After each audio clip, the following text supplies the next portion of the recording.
Hello दोस्तों, मैं doctor रश्मि त्रिपाठी आपका अपने चैनल लॉ फाइटर्स एकेडमी में स्वागत करती हूँ। दोस्तों, आज के सेशन में जो मैं केस लेके आई हूँ वह हमारा केस है उड़ीसा हाईकोर्ट का। तो उड़ीसा हाईकोर्ट का एक लेटेस्ट केस है जो मैं आज लेकर के आपके सामने आई हुई हूँ। जैसा कि ये जो केस रहता है, केस का मुद्दा रहता है वही तलाक और भरण पोषण के मामले को लेकर के। लेकिन आज का मुद्दा कुछ खास है। खास इसलिए है क्योंकि इस केस में उड़ीसा हाईकोर्ट ने मेंटेनेंस को लेकर के कुछ ऐसी बातें बताई जो हर किसी के लिए जानना जरूरी है। तो इस बात को जानने के लिए आप पूरा वीडियो देखिए और देखिए कि उड़ीसा हाईकोर्ट ने अपने जजमेंट में क्या बातें कही। तो चलिए हम लोग अपना सेशन स्टार्ट करते हैं और इस केस को विस्तार से जानते हैं। जैसा कि जो ये केस था, केस के फैक्ट कुछ यूं थे। जैसा कि मेंटेनेंस और तलाक के केसों में हम लोग जानते हैं कि पति पत्नी कुछ दिनों तक साथ में आपस में रहे, फिर दोनों लोग का तलाक होने लगा। अब यहाँ पे देखिए मसला क्या था कि पत्नी पढ़ी लिखी थी, काफी पढ़ी लिखी थी, वो इतनी पढ़ी लिखी थी, काबिल थी कि वह स्वयं कमाई आसानी से कर सकती थी। लेकिन फिर भी तलाक के दौरान हम लोग जैसा कि जानते हैं कि मेंटेनेंस के लिए उन्होंने फैमिली कोर्ट में एक याचिका डाली और अपने पति से तलाक के बाद जो है जैसा कि मेंटेनेंस वगैरह मिलता है तो उसकी बात कही। तो जैसा कि फैमिली कोर्ट ने तो इनको 8,000 प्रतिमाह जो है मेंटेनेंस देने की बात कही। लेकिन इनके पति को यह जो है जजमेंट फैमिली कोर्ट का समझ में नहीं आता तो वह उड़ीसा हाईकोर्ट जाते हैं। तो चलिए हम लोग अब यह जानते हैं कि कौन से जज बैठे थे जो इस केस की सुनवाई कर रहे थे और उन्होंने अपने जजमेंट में क्या बातें कही। जैसा कि देखिए इस केस की सुनवाई न्यायमूर्ति गौरी शंकर सतपथी उड़ीसा हाईकोर्ट के जो जज थे, सिंगल पीठ थी यानी एकल पीठ थी जो इस केस की सुनवाई कर रही थी। तो जज कौन थे? न्यायमूर्ति गौरी शंकर सतपथी। उन्होंने जब सारे मसलों को जाना और समझा और फैमिली कोर्ट के जजमेंट को भी देखा, तब चलिए हम लोग देखते हैं कि उन्होंने अपने जजमेंट में क्या बातें कही। जैसा कि देखिए हम लोग ये बात जानते हैं कि हमारे भारत देश में जो तलाक है वह अब एक आम बात हो गई है। जैसे शादी हुई 1 साल भी नहीं बीतता कि पति पत्नी आपस में तलाक लेने लग जाते हैं। तो हमारे यहाँ तलाक के केसेस बहुत ज्यादा बढ़ रहे हैं और तलाक के दौरान वही पत्नी पति से मेंटेनेंस की मांग करती है। तो देखिए मेंटेनेंस तो देना पड़ता है क्योंकि जो हमारा जो कानून है सीआरपीसी का सेक्शन 125 वह पत्नी को मेंटेनेंस देने की बात करता है।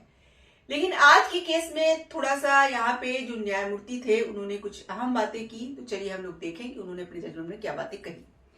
जैसा कि जब कोर्ट ने सारे मसलों को जाना और समझा तो उन्होंने कहा कि कानून उन पत्नियों को नहीं सराहता है जो केवल इसलिए निष्क्रिय रहती हैं ताकि पति पर भरण पोषण का बोझ डाल सके।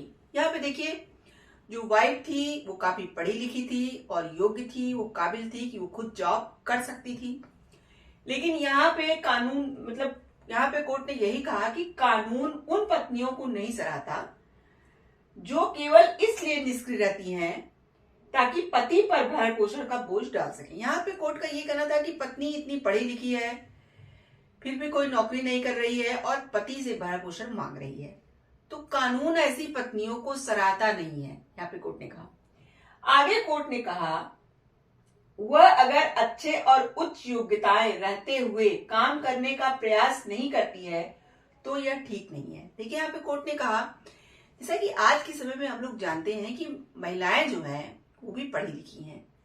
ज्यादातर महिलाएं जो है इतनी पढ़ी लिखी हैं, कभी कभी तो महिलाएं आजकल अपने पतियों से भी ज्यादा पढ़ी लिखी हो रही हैं, लेकिन इसके बावजूद भी मेंटेनेंस की मांग करती हैं। तो यहाँ पे कोर्ट ने ये कहा कि वह जो है जो उच्च शिक्षा प्राप्त की हैं, जो खुद कमा सकती हैं लेकिन वो कमाई नहीं कर रही हैं, वो क्या कर रही हैं? वह सिर्फ अपने पति से भरण पोषण की मांग कर रही हैं और उन पे बोझ डाल रही हैं, तो यह बात ठीक नहीं है।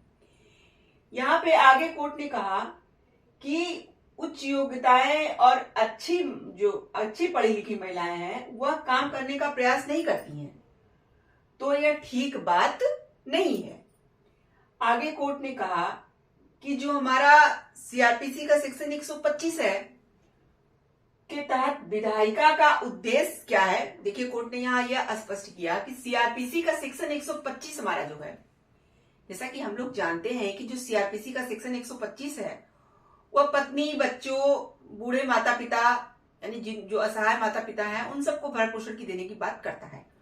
तो यहाँ पे कोर्ट ने सीआरपीसी के सेक्शन 125 में जो महिलाओं के बारे में बात कही गई है उसके जो है उसकी बात को स्पष्ट किया कि सेक्शन में कहना क्या चाहते हैं, मतलब क्या कहा गया है। तो आगे कोर्ट ने कहा कि सीआरपीसी का सेक्शन जो 125 होता है के तहत जो विधायिका यानी जो कानून बनाती विधायिका, उसका जो है यह उद्देश्य है कि उन पत्नियों को राहत प्रदान करना जो अपनी देखभाल करने में असमर्थ है। देखिए यहाँ पे कोर्ट का ये कहना था कि सीआरपीसी का सेक्शन जो 125 है उन महिलाओं के समर्थन में है जो कि पढ़ी लिखी नहीं है, जो अपना भरण पोषण नहीं कर सकती हैं, तो ऐसी महिलाओं को राहत प्रदान करने के लिए बनाया गया है। यहाँ पे देखिए कोर्ट ने स्पष्ट किया कि विधायिका का उद्देश्य उन पत्नियों को राहत प्रदान करना है जो अपनी देखभाल करने में असमर्थ हैं। यानी कि देखिए पहले के समय में क्या होता था कि महिलाएं जो होती थी वो ज्यादा पढ़ी लिखी नहीं होती थी, वो सिर्फ घर का कामकाज देखती थी और घर का कामकाज देखती थी। फिर जब मान लीजिए किसी कारणवश उनका तलाक या अपने पति से वो अलग होती हैं तो वहां पे उन्हें मेंटेनेंस दिलाया जाता था।